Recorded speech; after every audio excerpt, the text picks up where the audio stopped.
2008 में Satoshi Nakamoto नाम या एक पुरस्कार शख्सियत ग्रुप ने दुनिया के सामने बिटकॉइन पेश किया। बिटकॉइन एक डिजिटल करेंसी है। इसका मतलब है कहीं सिर्फ ऑनलाइन मौजूद है। इसे कोई हुकूमत या बीन के कृति कंट्रोल नहीं करता है। लोग दुनिया में कहीं बेबराह रास्ता एक दूसरे को बिटकॉइन भेज सकते हैं।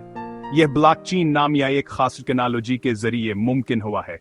ब्लॉकचेन को एक डिजिटल खाता समझिए जो तमाम बिटकॉइन लेन का रिकॉर्ड रखता है।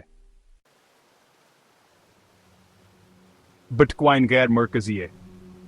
इसका मतलब है कि कोई इकादार हाथ से कंट्रोल नहीं करता है। इसके बजाय यह निजाम दुनिया भर में कंप्यूटर्स के एक नेटवर्क के जरिए बरकरार रहता है। यह कंप्यूटर ब्लांडिंग की तस्दीकावर रिकॉर्ड करते हैं।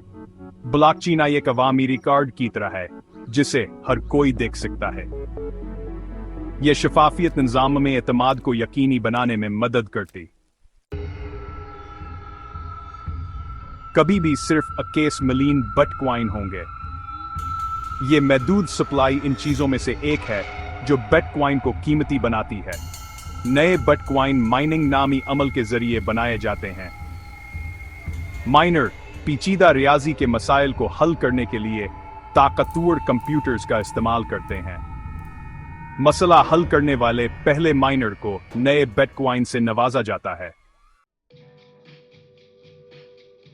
बिटकॉइन का इस्तेमाल ऑनलाइन और कुछ जिस्मानी दुकानों में चीजें खरीदने के लिए किया जा सकता है। कुछ लोग बिटकॉइन में सरमायाकारी भी करते हैं। असामीद पर कहा इसकी कीमत बढ़ेगी। चूंकि इसकी कीमत में उतार चढ़ाव आ सकता है, इसलिए बिटकॉइन को खतरनाक समझा जाता है। बिटकॉइन पैसे के बारे में सोचने का एक नया तरीका पेश करता है। यह हुकूमतों या बैंकों के ज़ीरे कंट्रोल नहीं है। यह महफूज, शफाफ और आलमी है। ताहम बिटकॉइन में सरमायाकारी करने से पहले खतरात से आगाह होना बहुत जरूरी है।